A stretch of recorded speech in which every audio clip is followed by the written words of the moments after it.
It is more than 4 now, of course. So a very good evening to one and all present here.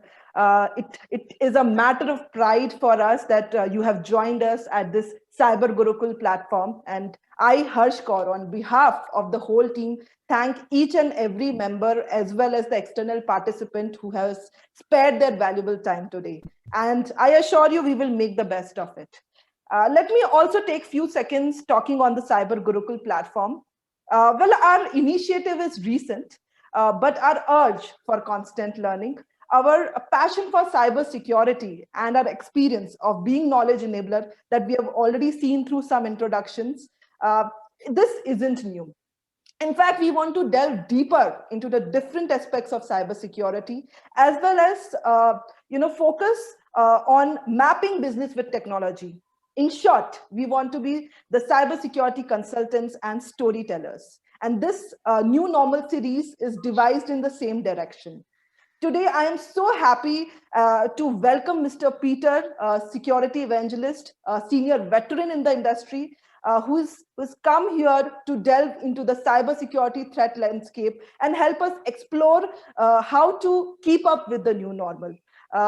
It will be also equally great opportunity for me to have some introduction on Sir. Through his wonderful, insightful 25 plus years of cyber journey, Peter Sir has been part of IT Secure, which was his own company. Post that, he has also been part of companies like SoftCell and Hitachi. And during this period, he has been the pioneer in setting IT security in India. He has introduced a couple of MNCs in India like Sonic Wall, Barracuda, and he has also been a consultant to several companies, including L&T. Interestingly, he has also devised during 90s through IT Secure, the EDR version for DOS. So it will be really very interesting session with you, sir. And I would like to thank you also that you've given me the opportunity to set the context for you. But before that, can we have a few words from you, sir? It will be really great. Well, yeah. So good evening, everybody. Am I audible and visible? Yes. Yes, sir. Please. Okay. Yeah. Okay. So, well, first of all, I would like to compliment Harsh that at a very young age, she has started off a very interesting initiative. And she's got together a whole lot of very interesting people, So the point is that you have to learn, the way the world is going is, needless to say, learning is integral part of our life, and learning and sharing, and only when you share you learn. So it is very, very critical, in the olden days, like when as Harsh pointed out, even before IT Secure, way back in 1991, I had my own company called Quantum System Software in partnership with a gentleman called Balsara.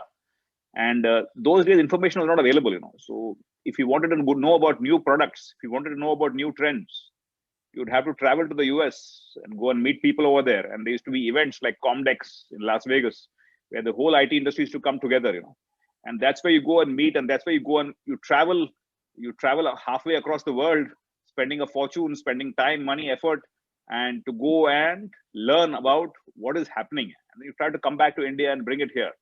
And in those days, it was a two-way traffic, because those people in America also did not know anything about India or Indian market. They thought we are a land of snake charmers and elephants, literally. This was before the IT boom and before, we became known for our IT prowess.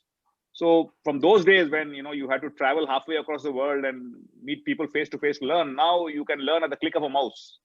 So yes, but you can learn. But now the problem is the opposite. It's overdose of information, over availability. So then, you need to have a sense of discrimination, or you need to have interaction with people, the human touch. We need to bring back the human touch. In the 1990s, the human touch was there, but the technology touch was not there. Now it's all technology. There's no human touch. So what Harsh has done in this initiative is put the human touch along with the cyber technology, so that you can get advantage of both the aspects. You can have information at the click of a mouse, but also you can talk to real people with real experiences who can tell you what's right and what's not right. Thank you, sir. Those were really kind and encouraging words for me, especially coming from cybersecurity practitioner, as you yourself call. It's really, really very nice for you to say this. So thanks so much. And I know we are all here to discuss and hear more on Peter, sir, but he has given this wonderful opportunity for me to set the context. So let me quickly do that and then hand over to sir. So, of course, as discussed, we will be delving deeper into the current cybersecurity threat landscape, understand what are the added security risks because of this new normal, and how do we keep up with this with leveraging experience of Peter, sir. But before that, I just thought let us also You put the discuss AC on. on why these Air conditioner. challenges have occurred. Yeah. And these are the things which we all are already aware on. We understand that today, cybercrime, hacking, ransomware, these are no more just a full-fledged business that was even maybe just a couple of months or years back. Today, it is a full-fledged economy. If you see, it's in fact with tricking $6 trillion, it is the third largest world economy, higher, even more profitable even than the global drug trade, and the cost surpasses the damage that can arise because of natural disasters. So this is what we are actually up against. If you see the kind of global ransomware, the frequency of the attacks is predicted to be 11 seconds in 2021, which is much above 40 seconds just 5 years back. So this is what is a serious critical concern. But of course, this is a discussion for some other day. And today, keeping in mind the agenda, we would be discussing more on the new normal and how it has impacted the cybersecurity posture. Year 2020, the year of pandemic, a lot of difficulties which cannot be understated, but yet a lot of learnings as well. Year 2020 has redefined normalcy for all of us. It has brought some dramatic transformation in our digital and IT landscape and introduced enabling work from home. So while traditionally we had this 20-80 ratio, 20% roaming users and 80% of the users being office, it has totally reversed today. While it is really great to see this kind of a growth in the digital landscape, the digital and cloud transformation, cybersecurity has a big gap to cover. Yes, the good thing is that finally this has become important for the board members and the organization as well. Well, this can also be supported by this recent survey done by IDG, which suggests that 100% of the 200 IT C-level executives who were interviewed for this feel that the focus on cybersecurity has increased in their organization and the investments have been increased as well. But at the same time, only 20% of them feel that there is a sufficient protection against cyber attacks. At the same time, we can also see that today cybersecurity has got importance at a multi-domain level. Although it was already there, but actually it has truly become a business enabler today, because during the discussions of business operations, automation, infrastructure, business continuity, these are the discussions definitely done keeping in mind cybersecurity, which has become very critical today.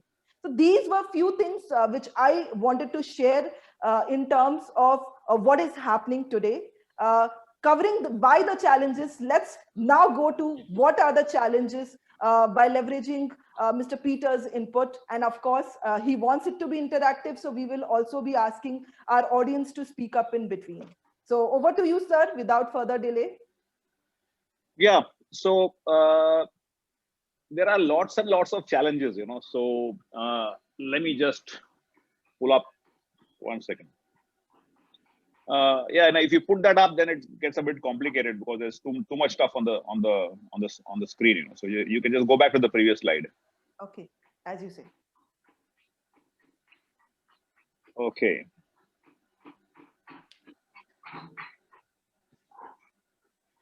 Yeah. So the point I want to make is that in every crisis there's an opportunity, and that is what is actually happened over here. So as far as COVID 2020 is concerned, or COVID 2019, whatever you want to call it, COVID-19, it has been a tremendous crisis for all of us, and the whole world has adopted to this and adapted to this, and we have started continuing to be able to function.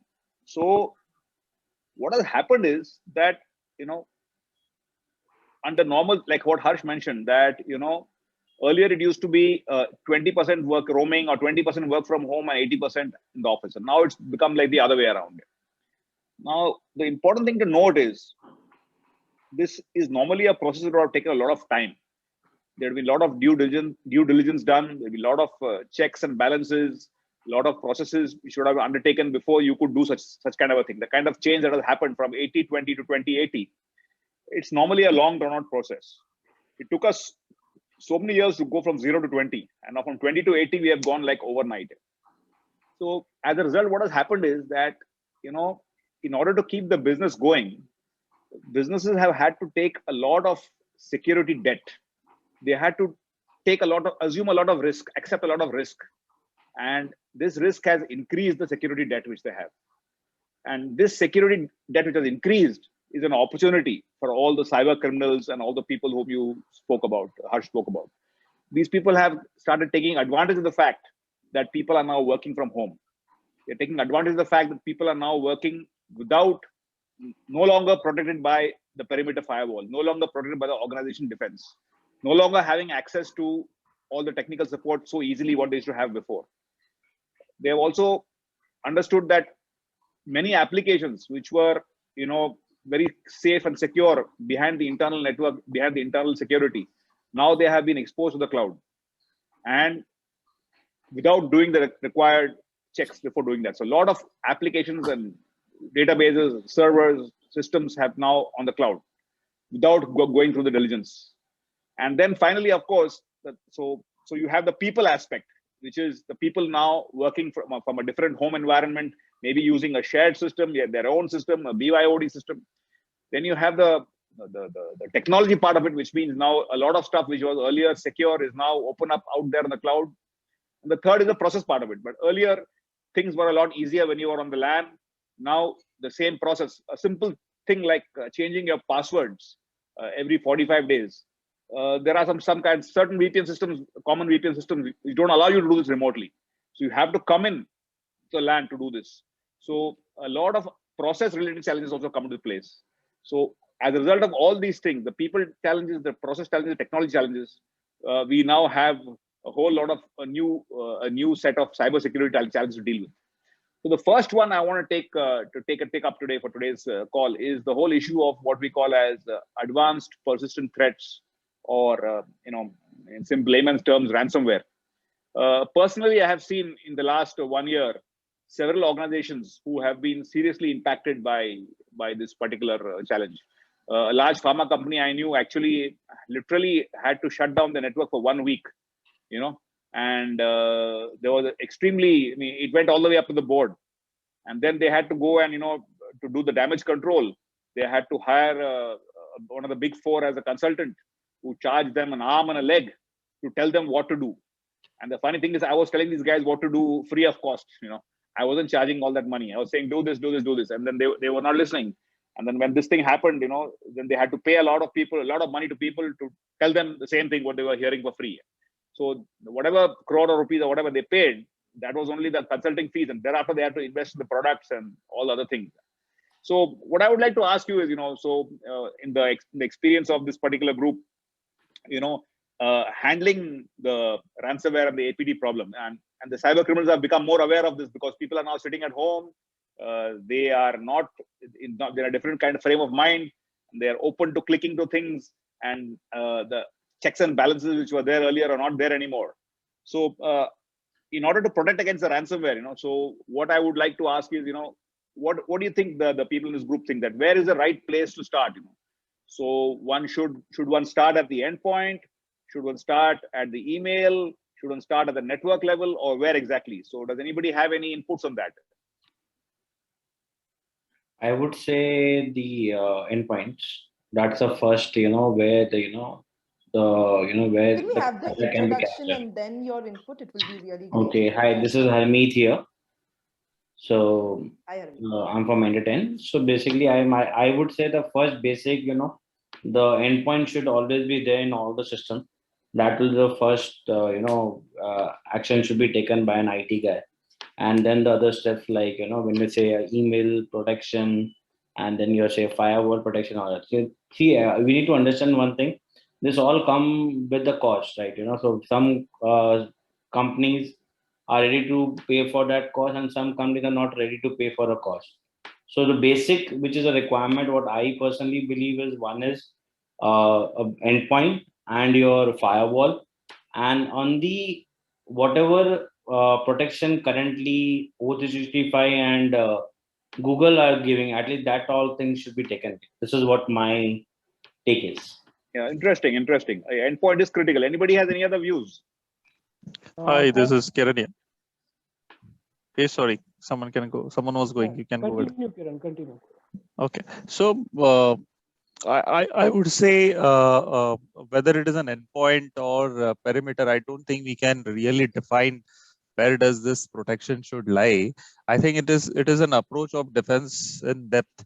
That is an approach we should look at. Now, even the technologies have become quite advanced. Like if you talk about ransomware coming through an email, hyperlinks, or an attachment, I don't think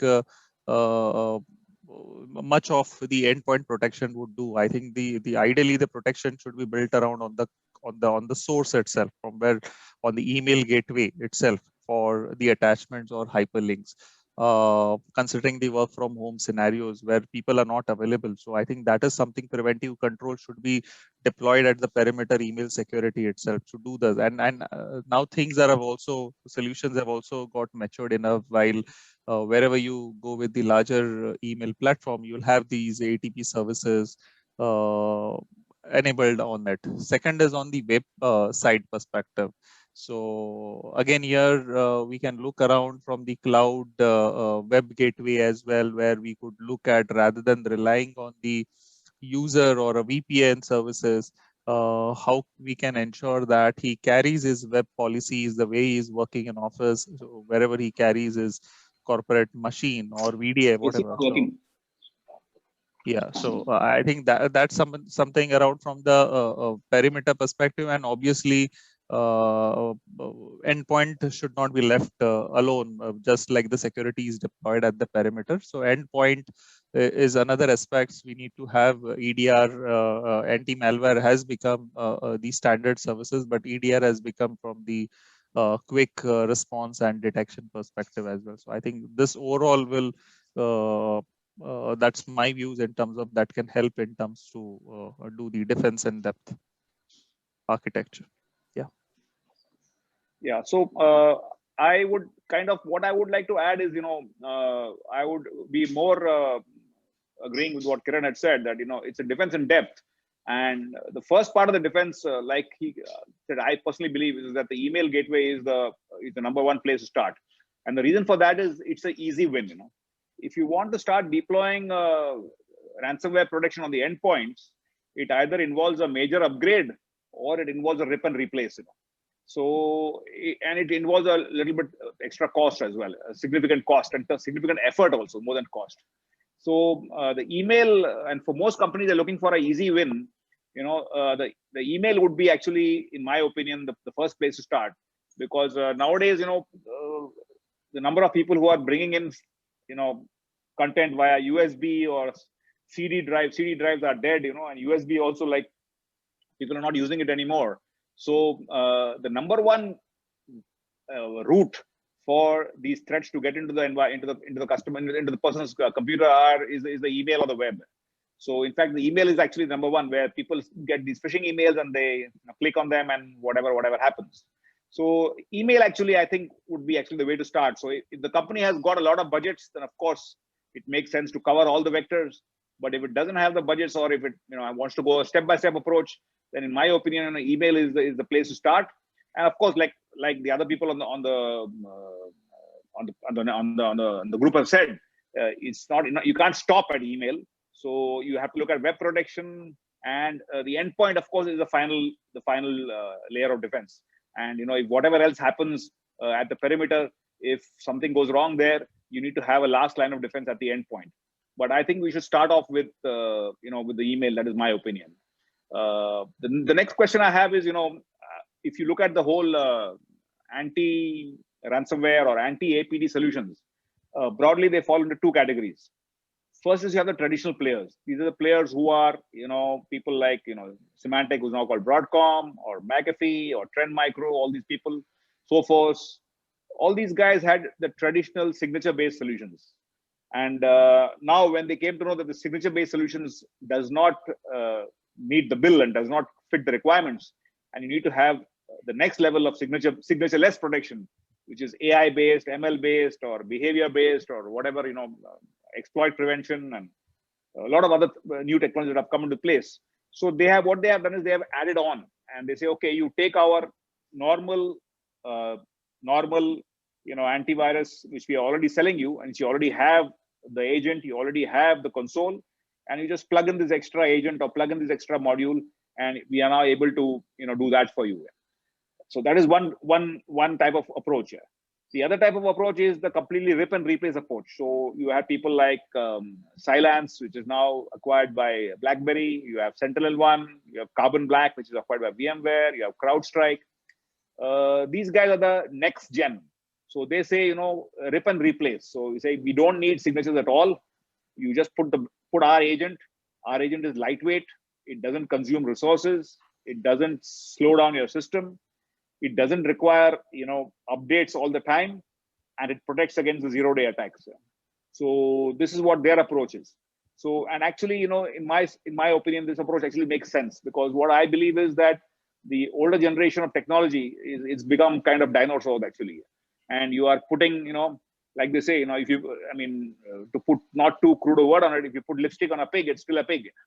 So the point is that this is the way to go. But unfortunately, it is not easily adoptable for a variety of reasons. So, but for example, I will tell you, I've been in this industry, like when I started my career in 1991, I was selling antivirus, and now in 2021, I'm still selling antivirus. So why is it that people are investing in all this stuff and still getting hit? It's because the fact that you're following a signature-based approach. You're always one step behind. You want the criminal to come forward first and do a crime, and then you're going to detect what he has done. You're not able to prevent him before he does the crime. So that is what the new gen technology is all about. So you're able to prevent zero-day attacks without having knowledge of the signature. But the unfortunate problem with that is, first of all, it comes at a very, very high price. So typically, a non-signature based solution typically costs significantly more. Whereas a normal antivirus, you would get it at 300, 400, 500 rupees, 700 rupees, depending on the volume. If you're talking about a signatureless approach, it will end up costing you like almost a couple of thousand rupees. So the cost becomes a significant barrier to adoption. And the second thing is whether the company is willing to take the effort of doing the rip and replace. And the third thing is how much of a trust they can put on the new technology.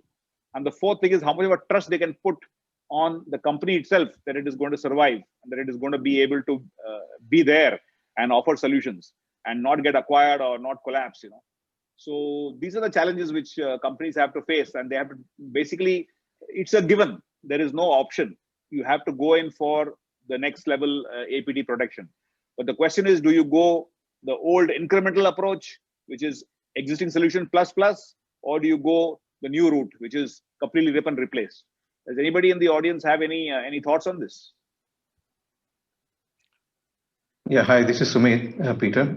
So just wanted to mention that while you were discussing, I'm sure most of the people who are in this call would agree that up until last year or a year and a half back, everybody was talking about moving away from signature-based solution and jumping into the EDR. Now, when EDR concept is still digested across the industry, and then the XDR concept came in place. So again, it's like a moving from 3G to 4G without having much adoption, and then 5G is already available to be rolled out. So my 2 cents here is basically that the way the innovation is happening in the industry with respect to the next gen technologies and things like that, I think the adoption is pretty low here. Across absolutely, adoption is very low. I agree. Exactly. So as you rightly said, the signature based you were selling in 1991, and still it is a signature based solution. So you can understand the difference and the delta. The bigger difference that I see here is the threat landscape has changed since 1991 and here. There was nothing called ransomware. Probably the subject doesn't exist in that sense, right? I mean, and now everyone and every kid even also is talking about, hey, there's a ransomware there yesterday. So that's the difference, industry is shaping up and going through. So I think from my perspective, obviously, as I mentioned, that from EDR to XDR is also available. How many people really know how to leverage that, and what are the benefits of it? EDR, again, as people know, that lightweight agents, there are so many players. Now the same players have come up with the EDR, like Sentinel-1 recently got introduced in the country, and jumping onto the XDR part. So does really industry practitioners have seen how the XDR works? For example, if I'm just mentioning because it's just a topic of EDR signature and XDR here. So those challenges are still remains, and I think the sooner the awareness on these technologies, the better the coverage would help for any organization. Yeah, I would tend to agree, because what happens is that like the first generation was basically the signatureless protection. And then people go into the NG-AV, the next gen AV part of it, which is basically AI, ML, behavior protection, exploit prevention, stuff like that. But that's again a prevention technology. But again, they find that that is not adequate. So then they get into the EDR, which is the endpoint detection and remediation. And then when they say that, okay, you don't have to do it just at the endpoint, you need to do it at the other levels, it becomes the XDR. So like you said, it's morphing 3G, 4G, 5G. But the key thing in all this to understand, in my opinion, is like you said, it's not so easy. Whereas, when you had the signature-based solution, whatever were its pros and cons, it was very definitive. It was like a COVID test kind of, either you're COVID positive or you're COVID negative. You're not COVID maybe, Whereas when you go into the next-gen solutions, a lot of responsibility of determining what the problem is and what action needs to be taken goes back to the human being. You have the solution giving you inputs, giving you indicators, giving you recommendations. But a lot of work has to be done by the actual human beings involved, with the judgment call. Like, for example, if you want to go get a US visa done, they've outsourced that whole thing. So earlier, the US consulate used to have a whole army of people. But now they have only one guy who takes a judgment call. Yes, to give a visa, no, not to give a visa. Everything else is handled by the outsourced agency. From setting up the appointments to collecting the papers to scrutinizing the papers to filling up the required documents. And then afterwards, when the guy takes a judgment call, yes or no, thereafter issuing the visa, all that is done by a third person. But the crucial judgment call is taken by a human being. So here also, when you come to the EDR, it throws up so much of information that the ability to handle that information, take a correct judgment call becomes very important. It's not a plug and play or fit and forget solution. So that's why it brings me to the next point that just going in for a next gen solution is not really good enough. It needs to be managed properly, and the skill sets required to manage that are not so readily available. So when as an enterprise you're looking at the next gen solution, it would be wise to also factor in the cost that you would have to look at some kind of managed services, at least in the initial phases, to be able to roll it out properly and to be able to get advantage of it. And like you said, understand the new technology and learn how to adopt it. And then you're able to use it and get the maximum value out of it. Otherwise, just plug and play, people, the EDR would be a real flop, because, the kind of alerts it throws up, the kind of warning messages it throws up, if nobody is there to look at it and make sense of it and take the required action, you're maybe the solution is worse than the problem. Okay, so it is like again if you can recall, then there used to be hardly a subject called threat intelligence, and now everybody on all technology platform, everyone now gives the threat intelligence. So how do you correlate, fasten the process to have the actionable insights? A lot of integration happens in the environment with a lot of threat fits. And again, mapping into the meaningful, the correlation to the organization's endpoint somewhere. So again, it still remains a risk-based approach and more correlation into the internal environment about its applicability and making it more actionable then. I think it's a very important point you brought up about threat intel. In fact, what I have seen, today I was with a large manufacturing company. Today I had a discussion with the group CISO. So what he says is, all the vectors are already covered. People, at least the mature organizations, they've already covered everything. They've got something at the endpoint, they've got something at the email, they've got something at the network, they have some data prevention, they have some IP, they have most of the pieces of the puzzle taken care of. But now the question is, how do you do value add on top of that? If you have all the pieces of the puzzle, is that good enough? Or not all, but the major pieces of the puzzle, is that good enough? Or how do you do value add? How do you get more juice out of the lemon? So threat intel is one way that you can look at that. So how you are able to make your existing solution more intelligent by giving it inputs from an external source. So threat intelligence is one way of looking at it. How you can add value on top of what you already have. So that's why a lot of players have come up in threat intelligence. So that's one area which I think we should consider as practitioners, that what is the layer that we can add on top of what we already have, which makes what we already have more effective. You don't need to spend a whole lot of money replacing things if you can add something on top which makes it more effective. Another layer which you can add on top, which people are looking at, is what we call is another new domain which has come up now, which was not there earlier, which is breach and attack simulation. And I would encourage all of you all to have a close look at it, because what has happened is most of the attacks happen, or most of the breaches happen because of a misconfiguration.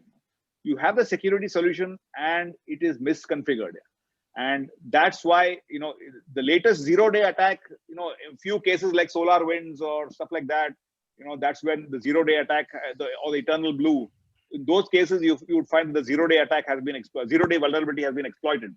But in most cases, it's a known vulnerability. It's a known problem. So there are two aspects to this. The first fact is whether the systems have been configured properly and you are getting value out of them. That is the base systems.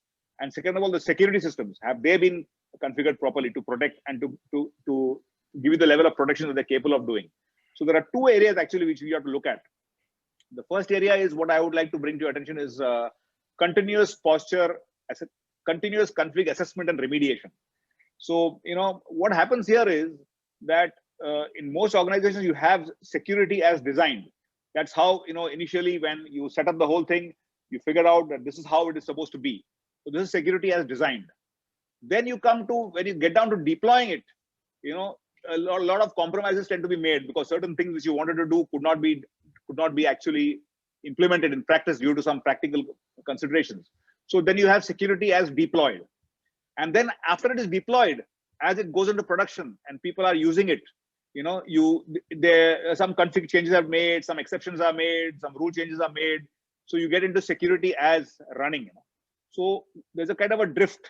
So from security as designed to security as deployed to security as running, there is a gap. And this is a gap through which the attacks are able to get through. So you need to be able to identify what are these gaps. So and then you need to remediate them. And I read some statistics which says almost 70% of the attacks are caused by this issue of misconfiguration. So of the base platform, I'm not even talking about the security products yet. So the continuous config assessment and remediation, where you go on looking at it's not a one-time activity. You look at it, literally continuously every day or every week, or depending upon your environment, and you find out where it has drifted, and then you take the necessary corrective action. So that is one aspect which we ought to look at, which is continuous config assessment and remediation. And the other aspect is the breach and attack simulation, which is now focusing upon the security product itself. So if you have an antivirus, or you have an endpoint, or you have a firewall, or you have a WAF, or you have whatever you have, is it able to block all the attacks that are there? So one way of doing it is, waiting for the attack to happen and hope and pray that your system is able to block it. The other way is to simulate the attack and to test out whether all these various attacks are being blocked. Very often, again, one possibility is that the technology is not able to block it. But pretty much if you buy a top-of-the-line technology, like let's say you talk about antivirus, so if you buy McAfee or Symantec or Trend, pretty much all of them are decent solutions, and they'll do what they're supposed to do if they are configured properly. So here again, the issue is that how do you get more ROI out of your existing solution? So then by using a breach and attack simulation, what you would be able to do is you would be able to check if your existing security solution is configured properly and is able to block the attacks. And if not, what are the config changes you need to make so that these systems can now do a better job of protection. So these two areas, I would definitely urge the people in this group to have a look. One is the area of breach and attack simulation, and another is the area of continuous config check and assessment. So these two areas will help you to make sure that your existing whatever investments you have made. All of you are practitioners. You all have got to go back to the management and get budgets and work on that. So you want to make sure that whatever you have spent, it is giving you the ROI that what you wanted. So these two technologies, I would definitely say, as part of the new normal, if we are getting into the new normal, because on one hand, there is pressure on revenue. COVID has had its effect on various industries. Like several industries have seriously impacted. Many people, of course, have decided just keep lights on. They don't want to make any new investments, significant new investments. They want to do the basic stuff. So on one hand, you have a pressure on revenue, so you can't really go about spending a huge amount of money what you used to do earlier. And so you need to be able to do more with what you already have, do more with less. So these two technologies can help you, to make sure that if you do a continuous config assessment and remediation, that will make sure your baseline config is proper, and a breach and attack simulation solutions would help you to look at whether your security solutions have been configured properly and can deliver the value. So these two things is what I would at least, Harsh keeps telling me that, what are the things that people need to do? Where do we need to go? So I would at least recommend these two areas to be examined by us in detail. And you can have a look. There are if you look at config assessment, there are even open source or very basic level tools available, and you can even go in for a professional tool, which there are so many of those also available. A separate category of that available on the cloud, which is cloud security posture management. So there again is, since because of the new normal, a lot of people have moved to the cloud very, very rapidly, and they haven't done all the due diligence. A lot of configuration holes exist on the cloud. So there's a separate set of products which is called, it's a subset of the config remediation. So, but they're called CSPM, Cloud Security Posture Management Tools. People like, a lot of people like Palo Alto has got it, Checkpoint has got, a lot of people have got it. There are many companies who have it. I don't want to name any OEMs here. I mean, I'm vendor neutral. But, those set of tools are looking at your, Amazon, your AWS configuration, your S3 buckets and all that stuff. So all these areas are areas which, we have to look at, because in the new normal, we have gone from 2080 to 8020 or whatever it is. A lot of applications, a lot of systems which were earlier not exposed to the outside world, and therefore you could be a little bit more relaxed about it. They are now all exposed. So this kind of config checks on the cloud are even more critical than the config checks on premise. So any thoughts on this? Yeah, this I Vinod. I would like to add a few points. I totally agree with Karan, Sumit, and Peter.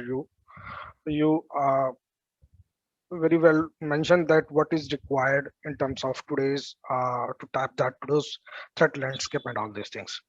So why not we should also talk about not only technology but also a process piece. We also need to talk about the people piece. To cover with 360 degree, we need to look out a people, process, and technology together. Whatever we, as you rightly mentioned, Peter, there are few companies, few major players having all the major pieces of puzzle already placed in the ecosystem. Still, if the people's not trained, if the processes are not stringent, then technology cannot serve that purpose. There is no single bullet for to deal with cyber threats. The threats is really emerging. I think. Yeah. If we have.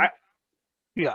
I think I 100% agree with you. If you look at the slide which Harsh is talking about, the very next point talks about employee education.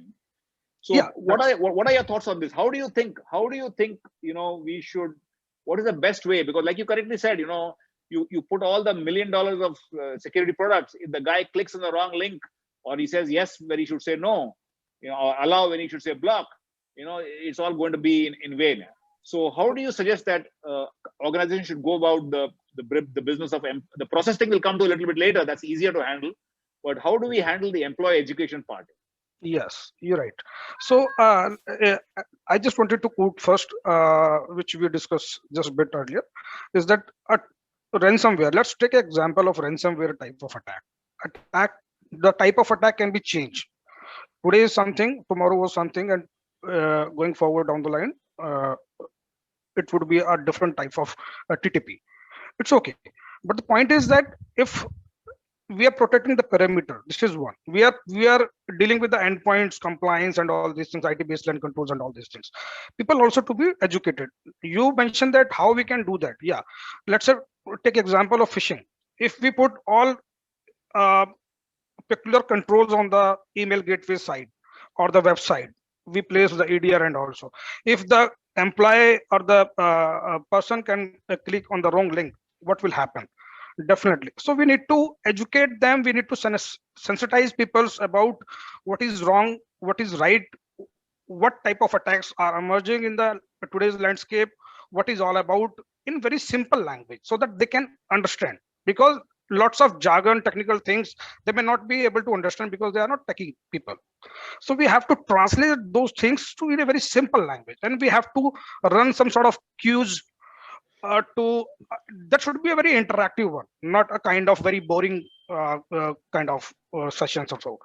Because people generally don't go into the uncomfortable piece. So non-technical people will definitely don't like to go such kind of campaign, and that's why. So what we did in SCL, we generally use to run multiple campaign and to interact with the people, some sort of cues or some sort of awards, so that they can be recognized in terms of cyber warrior or some sort of education we are formulating between them. So this is one way. So I think other person can also add. But yes, if we also look out the best practices already presented in the industry, is that if we talk about the uh, uh, NIST cybersecurity framework, what NIST cybersecurity framework says, that says that identify, protect, detect, respond, and recover. If we put technology in place, but we are not designing the entire life cycle, if we are able to identify to what is running behind our ecosystem, if we don't know what is running, we need to identify first. So for identifying, we need to set up some sort of monitoring system like SOC or something. But SOC is what? SOC is garbage in, garbage out. If we are not putting the valuable inputs, if we are not configuring the right use cases there, meaningful use cases there, what will SOC provide you? Nothing. Garbage in, garbage out. So that's why I'm saying process to be stringent, and there should be a meaningful use cases and the correlation, not only for log correlation, but also the correlation what is running in the industry threat landscape. So we have to map current threat landscape in the industry with our ecosystems. In that somewhat threat intelligence correlation will definitely help us. What is going on? What type of attack is being done? Some sort of some part of world, maybe in US or Europe, and what that type of attack or TTP is really can be done on our ecosystem is not. So that kind of correlation is also required. So that's it's a we need to see a very tight integration with respect to all the recommendation like CSF framework. So that's not about only technology piece. I would urge to please focus on the people and process piece also. Yeah, that is very true. So education is actually key. There are also solutions available. For example, you have phishing awareness testing solutions, where basically you can create a fake phishing campaign. It's not a real phishing campaign; it's a fake campaign, and you can kind of send out an email to all your employees, asking them, say this is going to be, it's March 31st. It's time to file your TDS returns or whatever.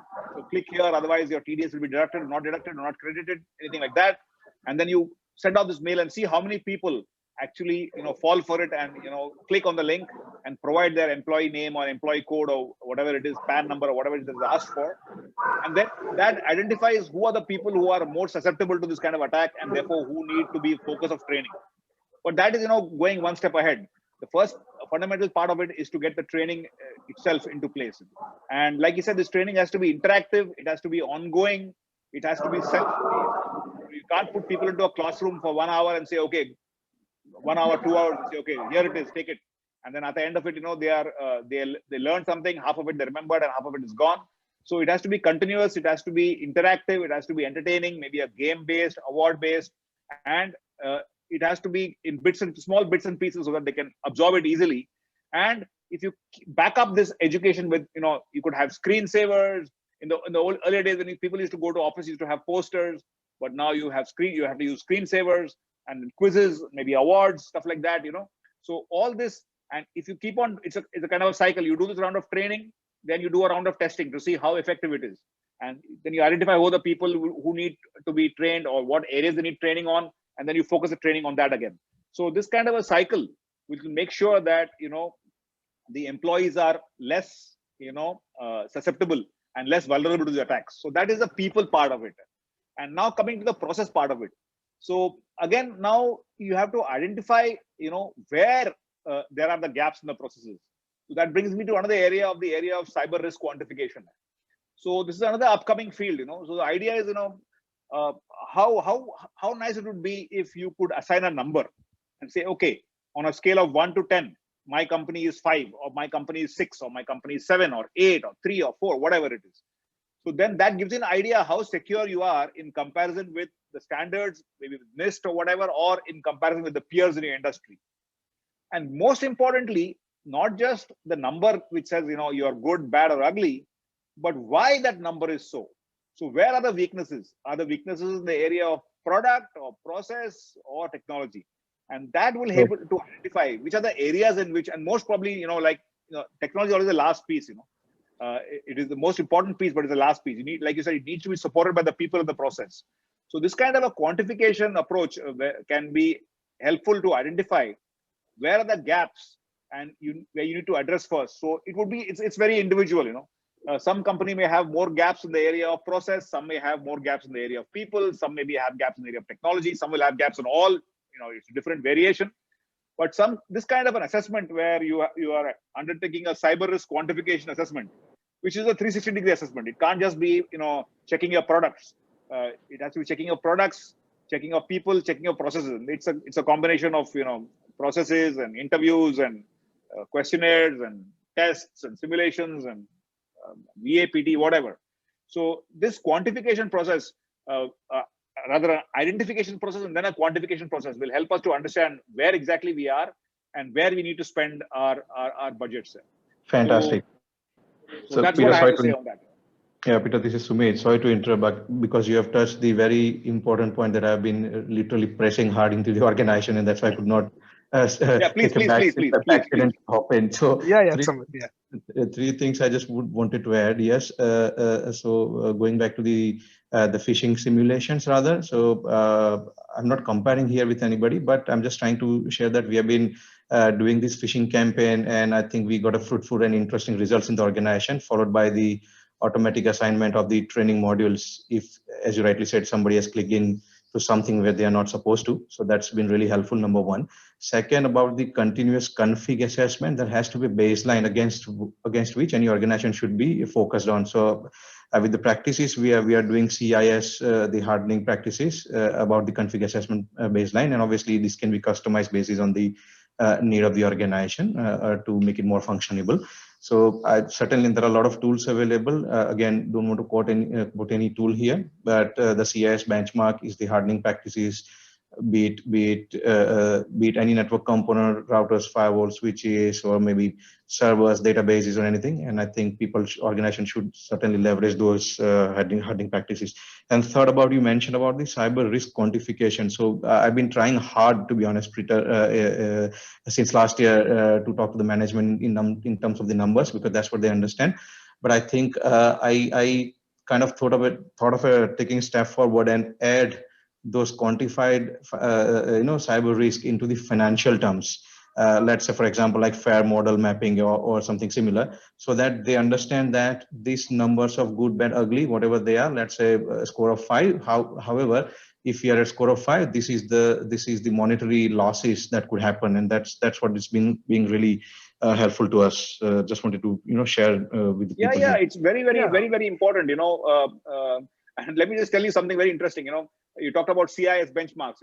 So in fact, CIS themselves got a product. It's called CIS Cat Pro. I don't sell the product. I don't have any interest in it. So I'm just casually mentioning. But very interesting. We were running CIS Cat Pro at a particular customer, and it helps you to do remote assessment of the security configuration. And the funniest thing is it needs 445 to be opened there, and that itself is a security loophole.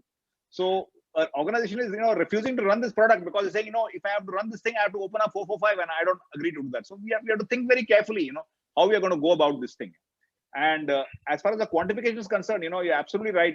We need to figure out how to translate it from abstract. See, translate. It's a two-step process. The first step is to put a number to it, a number like 1, 2, 3, 4, 5. The second step is to put a dollar value or a rupee value to that. And the problem is, all these studies which were done so far, they're all based on, US, and they're all based on manpower cost in the US. So whenever I used to come to India, and whenever I'm in India, and whenever I used to meet an Indian CISO or a CXO and show him these numbers, you should throw it away. This is not applicable to our country. So I think it's very, very important for us to develop some kind of a framework in our country, which is valid in our country, which can figure out what is the cost, and how do you assign a dollar value that, okay, if you are hit, so I once remember I was called into a company for consultation. The same thing they asked a question to me, how do I figure out how much do I have to spend? So I said, okay, you can do all these complex modeling and all these things, like the kind of models you mentioned and stuff like that. That's the preferred way of going about it. But if you don't have the time or the luxury to do that, the simplest thing I would say is, imagine if your entire network was shut down for one week. What would be the cost to your business? That is the simplest rule of thumb. You can say that that is what a ransomware, or that's what a APT attack is capable of doing. It's a capability of shutting your system down for a week, entire system, your network, your email, everything. So you can ask yourself, what would be the cost of that? And if that is a number which doesn't make you wake up, then that's something which we can, that's when you need to act on.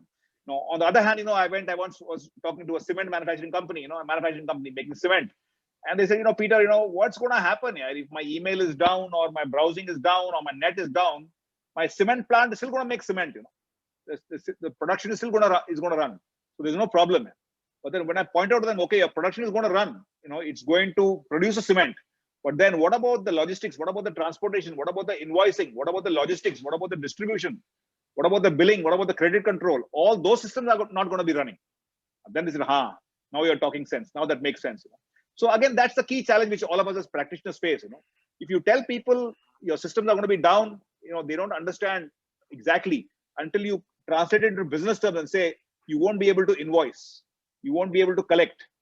You won't be able to do this thing, that thing. And that's what's going to cost you.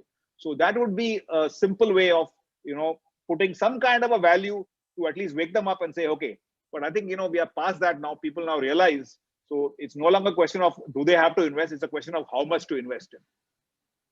But absolutely right. This is the way to go. And, I wish there was a silver bullet or a golden bullet, which can, give you a number, throw a number at you, you put something there and give you a number back. But I think it's up to us as practitioners to develop some kind of a framework which is actually valid and viable and working in India, in the Indian environment. That's what I would actually have to say. Yeah, you rightly mentioned.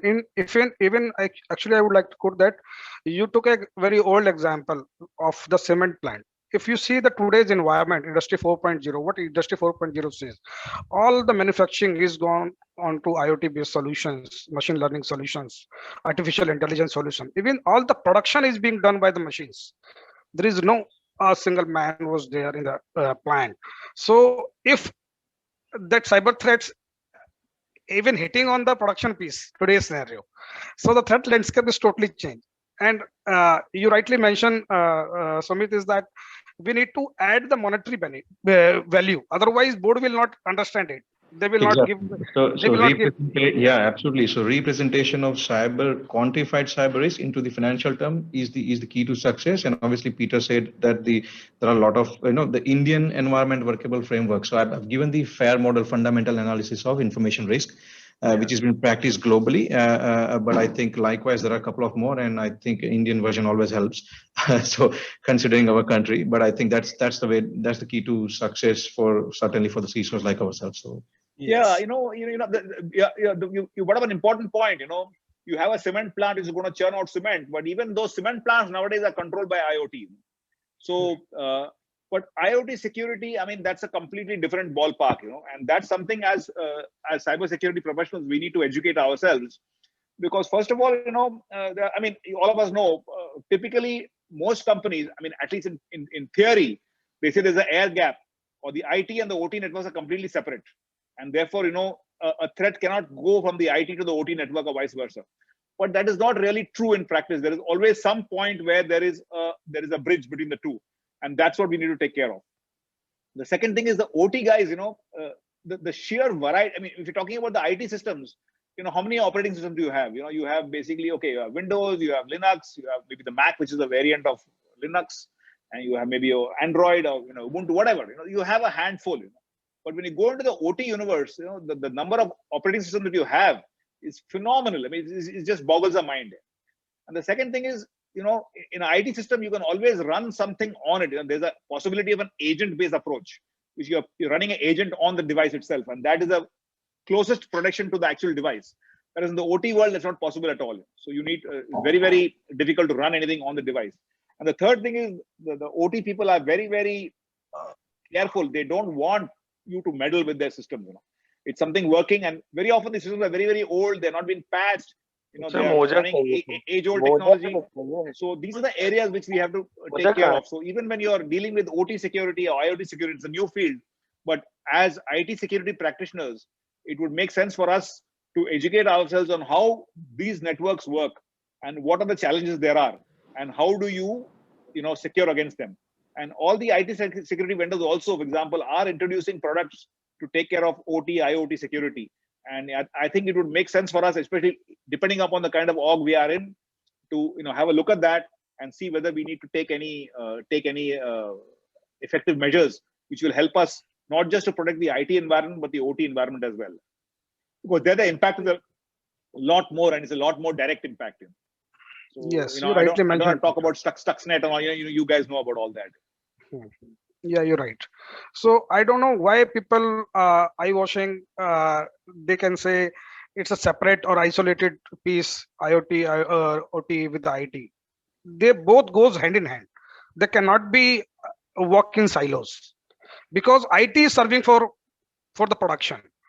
We are configuring IT devices, OT devices, and we are serving for the IT is the arm which go hand in hand in terms of production. So that cannot be silos at all. Okay, fine. So I think we are running out of time. Let's take up a couple of more issues that are here on this slide. See, we looked at the topics are so interesting, Peter sir, that we have not seen the time, and everyone has connected. So thanks for highlighting this. Team, if Peter sir allows, we would continue for 15 minutes if we can stretch the discussion. Yeah. 15 minutes should be okay. So I think, see, if you look at the screen which Harsh is showing, we've looked at the employee education part. We spoke about the continuous assessment. We spoke about the measurement, quantification, breach attack simulation solutions. The couple of areas which are still not really, we've not looked at this slide. Maybe let's look at the simpler one, which is the privileged access. And that's more relevant in the new normal. Earlier, the admin people, by default, they had to be on-prem. They were not allowed to do or make config changes remotely. Very often the consoles were not even open for remote access.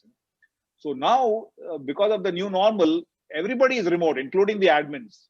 So then this particular area assumes extra importance, and it's linked to the issue of the stolen credentials, which is, if a normal person's credential is compromised, is one thing, but all the major attacks we have seen have to do with the compromise of an admin access. So these 2 points, the privileged access issues and the credentials, these 2 things have become even more important in the new normal. We need to make sure that our privilege, and this is, I think, top of the line action item. If your org doesn't already have this in place, it's a top of the line action, because you can't afford to have your admin access compromised. So you first of all need to monitor your admin access to make sure that they're doing what they're supposed to do. There will be objection to that. But the point is, if their access gets compromised and somebody logs in with an admin user privileges and does something which is not supposed to do, you need to be able to record it. You need to be able to monitor it. You need to be able to block it. So the privileged access, PIM-PAM solution, what they call, is very, very important. And first of all, to prevent the compromise, your remote admin users absolutely have to have multi-factor authentication.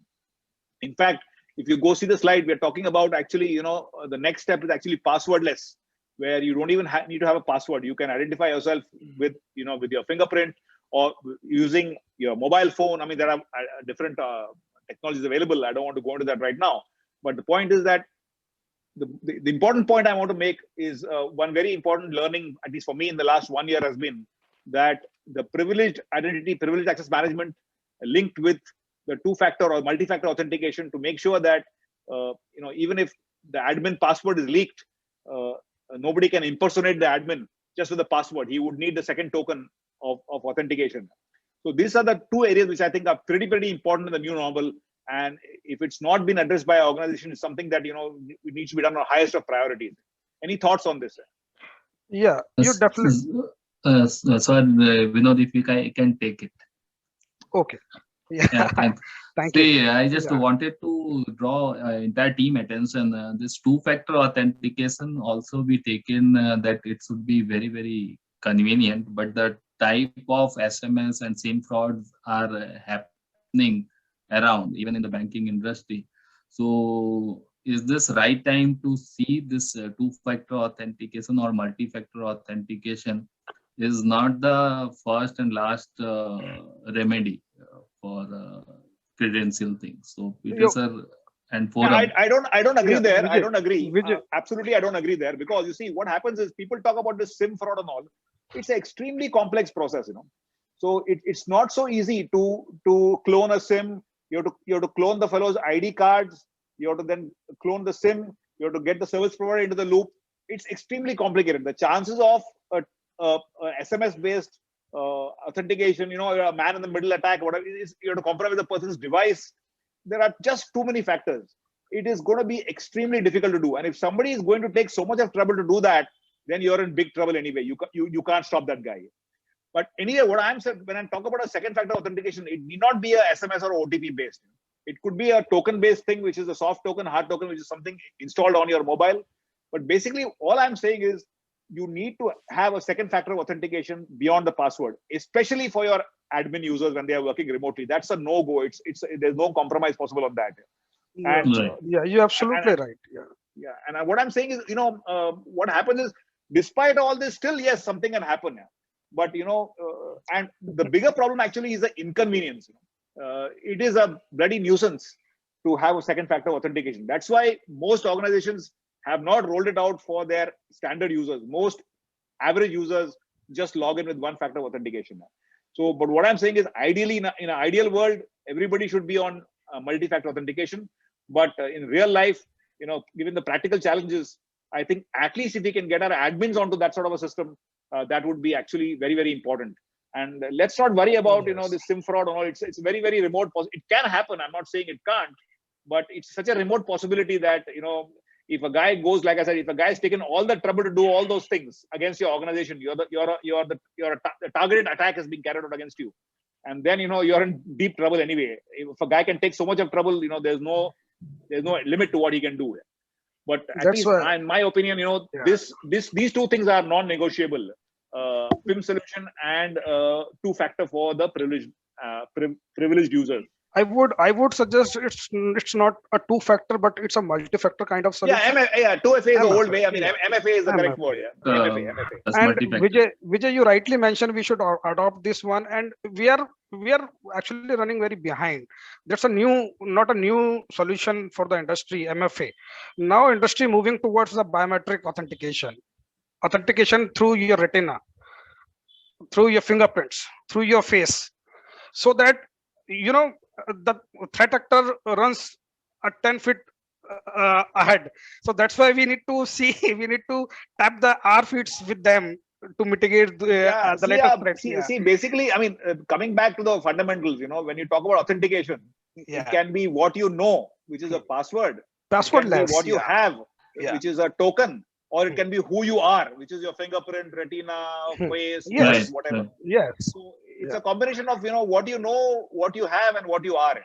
So what you are obviously is the most secure.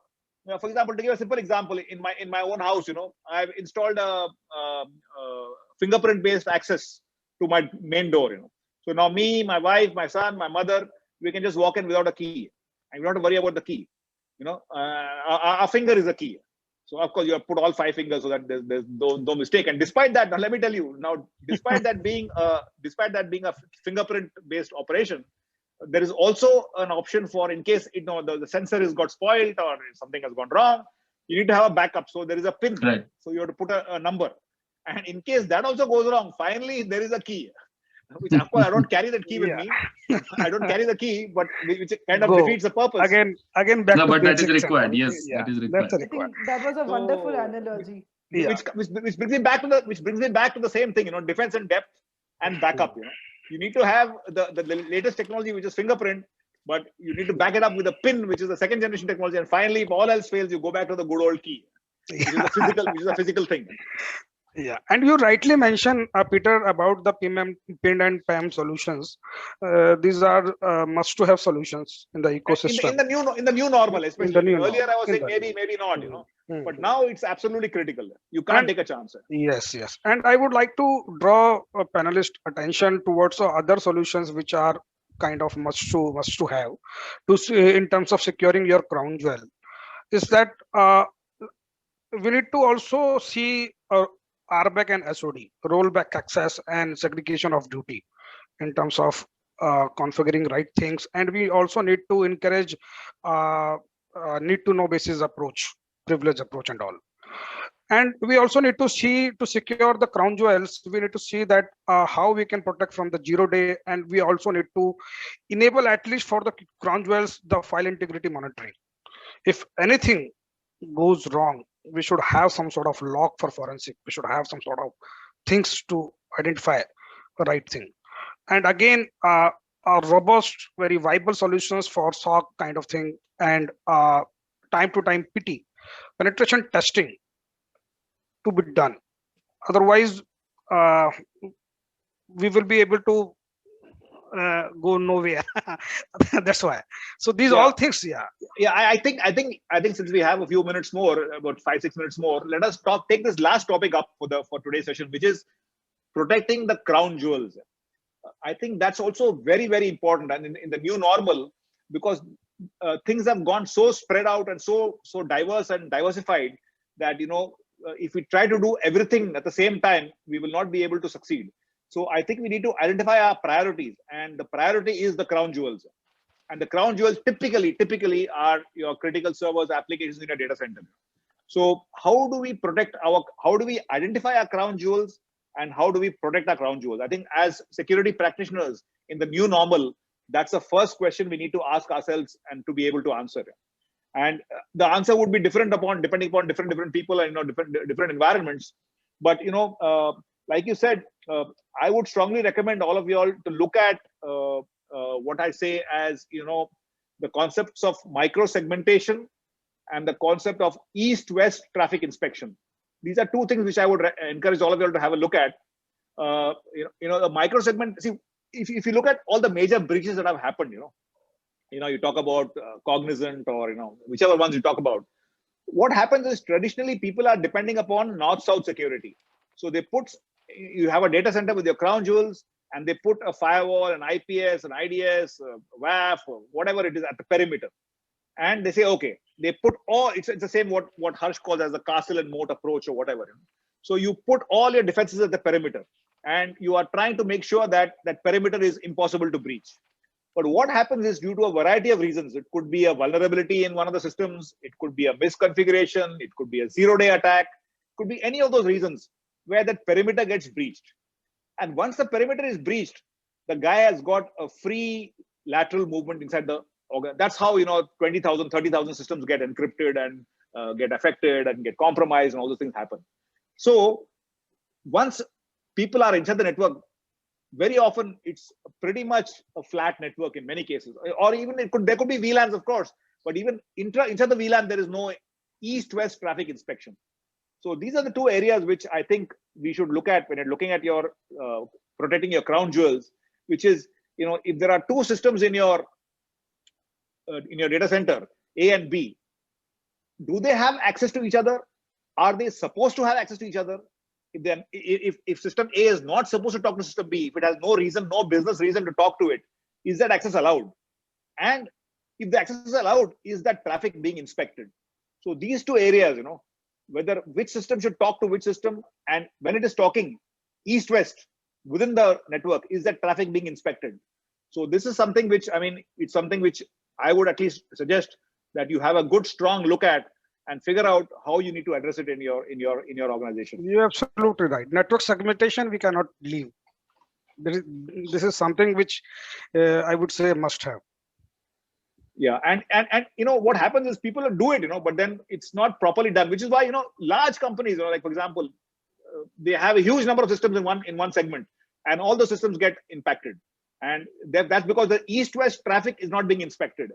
So north-south traffic is being inspected. Everything you're doing, your deep packet inspection, your firewall, your IPS, your SSL inspection tools, your WAF, whatever, it goes through all the checks.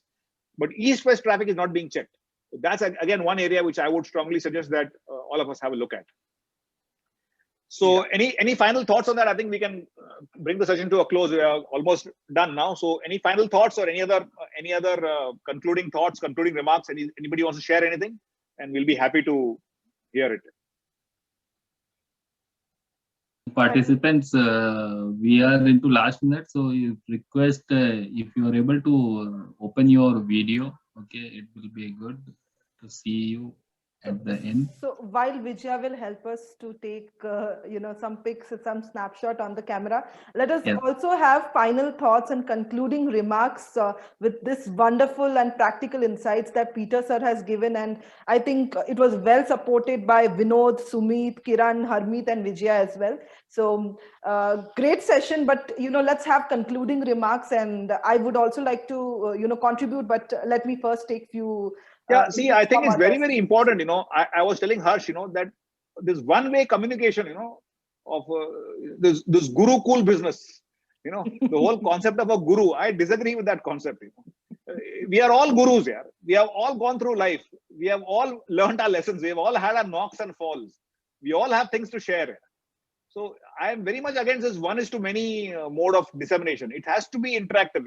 I can tell you one. I can tell you one thing, you can tell me one thing. I can learn. I have come to the session equally to learn. Not even I got confused, Peter. Even sorry to interject. Even I got confused. Gurukul is a product. Right now, we are evaluating a product of Gurukul. It's a data lake kind of product. So yeah, it's a UEBA product. Right? UEBA product. So I got confused. It's a Gurukul. It's a product. So Vinod, it's great. Product. You will not forget this Cyber Gurukul also now. In fact, I think, see, this is the modern Cyber Gurukul, where actually Gurukul means at the end about learning. So we together are there, learners, and like Peter sir said, all of us can be guru of each other. So I think it's modern Cyber Gurukul. Gurukul, Cyber Gurukul. But I think Peter gave an idea to let's took a kind of rename of this particular forum. That would be make more sense. We can think on that, definitely. At this point, let's have some, final thoughts and concluding remarks, please. So I don't have anything from my side. This is Sumit, but I think I wanted to draw everyone's attention on my background, which is Purdy model of OT security, promoting OT security here. So great, that's great, Sumit. Yeah, sorry, Vinod, please. Yeah, Sumit. So you should put some light on the OT piece. Yeah, I think it's very, very important. So why don't we have one? See, I myself don't know too much about OT security. In fact, I'm absolutely beginner. And I would love to be part of a session where somebody covers the OT security in detail, and not a detail, but at least an interview. So we are getting more topics for next month and to carry off. Definitely, but Vijay, let's just give Sumit 2 minutes because we all are intrigued to hear him out. So Sumit, why don't you take 2 minutes and talk a bit on this and what you're showing us, please? Yeah, so I think only simpler couple of lines I want to mention. One, all manufacturing, be it a pharma or non-pharma, all manufacturing industry must accept the fact that their IT and OT both are converged, number one. Second is about, despite of this known fact, OT is not still in focus. There is no visibility of assets. In the world of IT, we focus on, let's say, ISO 27001 standard and the NIST framework, and then cybersecurity maturity model, etc., etc. The OT security has its own benchmarking and standards to follow, like ISO 62443, and an industry best practices model called Purdy model, which is leveraged from level 0 to level 5, and how OT should be designed, architected, and work together in IT is what's the representation of the entire practices, basically. So I think if I start, you will end up stopping me. So Let's have a separate session. I'll be very Yeah. keen to attend. Sure, sure. So Yeah, definitely that hello helps. everyone. I'm on this side. So I wanted to add to this OT security just a few lines. So there are some of the challenges that the OT security is facing right now. So first is the lack of visibility into their industrial control systems. Second, they have to give the secure remote access to the vendors, to the maintenance guy who is working from a remote location. And then third is the IPS and IDS. And just because they say that they have an air gate system, their infra is completely secure from any type of attack, which is not the present scenario. So I have been chatting with a lot of manufacturing customers, and if you plan another session on the OT security, I will be happy to attend that and give valuable input from my side. That would be Great. great for all of us. Yeah. Great, Aman, and great, Sumit. I think we had some wonderful insights from you, and we're definitely going to have many more sessions covering everything that is required. I will take a minute to just summarize a few of the insights that, in fact, there were so many insights, but let me just quickly go through them in the interest of everyone. So, of course, a very critical point was defense in depth, 360 degrees approach to cybersecurity by not only focusing on the technology, but also the people and process element. Mr. Peter was also able to give us one of the major concern of concerns being misconfiguration of policies, which is about 70%. So definitely that is very important. We also had got also one very critical input into the awareness of the use cases of evolving technologies. We had some examples like XDR also spoken in this area. And in terms of employee education, the most important basic step would be to have a constant and step-by-step education and motivation. I think there was great input by Vinod over here, which they're already doing for their organization. Mr. Peter also covered quite a bit on cloud security posture management with the heightened exposure digitally that we are seeing today. Like Sumit and Aman covered, we need to have higher focus on IoT security. IT and OT go hand in hand. So the focus on IT needs to increase because these do not work in silos. I think we had some great discussion with Kiran Harmeet also on the business and financial value that we need to add when we are translating the cyber cost to our board members. Peter sir also mentioned quite a bit on Indian cyber framework that needs to come for measuring our security posture. So definitely, I think thoughts would be going in this area as well. We could also cover quite a bit on importance of MFA and monitoring and continuous assessment of admin access, as well as the most important and actually the first question to ask and answer is identifying and protecting the crown jewels. So I think this was from my side to summarize whatever we discussed today. If we have any other inputs, we would be happy. Otherwise, we can finally have a take off on this. Thank you from